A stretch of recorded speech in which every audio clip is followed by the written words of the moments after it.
শীতের মধ্যে এই পিঠা না ছাড়া কিন্তু আমার চলেই না। এই পিঠা আমি বানাবো, আর এই পিঠা খেতে এতটাই সুন্দর আর দেখতেও মাশাআল্লাহ অনেক সুন্দর। তো এই পিঠা বানাতে কিন্তু একদম ইজি, আর এই পিঠা মুখে দিলে মনে হচ্ছে মিলিয়ে যাবে, মনে হচ্ছে যে একদম অমৃত খাচ্ছেন। তো আসসালামু আলাইকুম, সবাই কেমন আছেন? আশা করি সবাই ভালো আছেন। তো চলেন আমার এই পিঠার রেসিপিটা দেখা যায়, একদম ফুল ভিডিওটা আপনারা সবাই দেখবেন।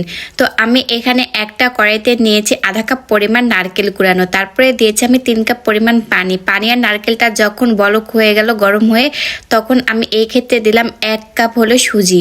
তো সুজি আর পানির সাথে দিয়ে আমি ভালো করে একদম মিশিয়ে নিলাম। কিন্তু এই ক্ষেত্রে কিন্তু চুলার আঁচটা একদম মিডিয়াম লো হিটে রাখতে হবে, তাই এখানে সুজিটা সুন্দরভাবে কিন্তু ডো হয়ে যাবে। তো দেখেন, আমরা সাধারণত আটা যেভাবে সিদ্ধ করে নিই সেভাবে আমি সুজিটাও সিদ্ধ করে নিলাম, আর একদম আটার যেরকমভাবে আমরা ডো করি ঠিক এভাবে আমি ডো করে নিলাম।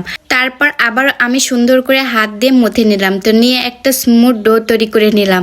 তো তারপরে যে আমরা পিঠা বানানোর যে বাজারে যে খাপ পাই সুন্দর সুন্দর নকশি কাটা, সেই পিঠা বানানোর খাপ দিয়ে আমি সুন্দর করে বিভিন্ন রকমের ফুল তারপরে হলো ডিজাইন দিয়ে আমি এই নকশি করে বানিয়ে নিচ্ছি। এটা কিন্তু আমার কাছে অনেক ভালো লাগে, সময়ে কম যায়, আবার দেখা যাচ্ছে সুন্দর সুন্দর কিন্তু নকশি হয়। তো এগুলো আমি বাজার থেকে কিনে নিয়েছিলাম 10 টাকা করে এই পিঠা বানানো খাপি। তো দেখেন আমি কত সুন্দর করে বানাচ্ছি সবগুলো। তো এখানে আমি 4 রকম করে বানাইছি, মানে 4টা খাপি দিয়ে আমি বানাইছি। তো ফাইনাল লুকটা আপনাদের কাছে দেখাই, দেখেন কত সুন্দর হয়েছে, বিভিন্ন রকমের মানে 4 রকমের।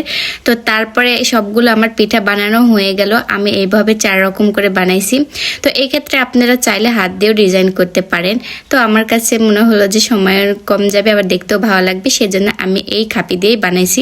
তো তারপরে আমি একটা প্যানে কিছুটা তেল গরম করতে দিয়েছি, দিয়ে আমি এক এক করে পিঠাগুলো দিয়ে দিলাম। তো এই ক্ষেত্রে পিঠাগুলো অল্প করে হালকা করে ভেজে নিতে হবে, কারণ 2 পাশ মিলে 2 মিনিট করে 4 মিনিট এটা ভেজে নিতে হবে।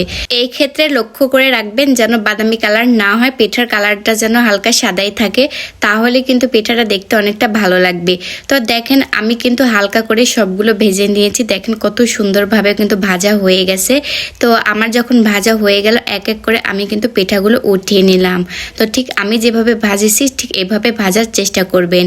তো তারপরে আমার সবগুলো যখন উঠিয়ে নেওয়া হয়ে গেল এক এক করে আমি সবগুলো কিন্তু পিঠা এভাবেই ভাজিয়ে নিয়েছি। তো আমার সবগুলো পিঠা যখন উঠানো হয়ে গেল তখন আবার কড়াইতে আমি দিয়েছি হলো 3 কাপ পরিমাণ দুধ। 3 কাপ পরিমাণ দুধ, এখানে প্রায় আধা কেজির মতন দুধ ছিল। তো তারপরে আমি দিয়েছি তেজপাত দিয়েছি 2টা, আর এলাচ দিয়েছি আমি 4টা।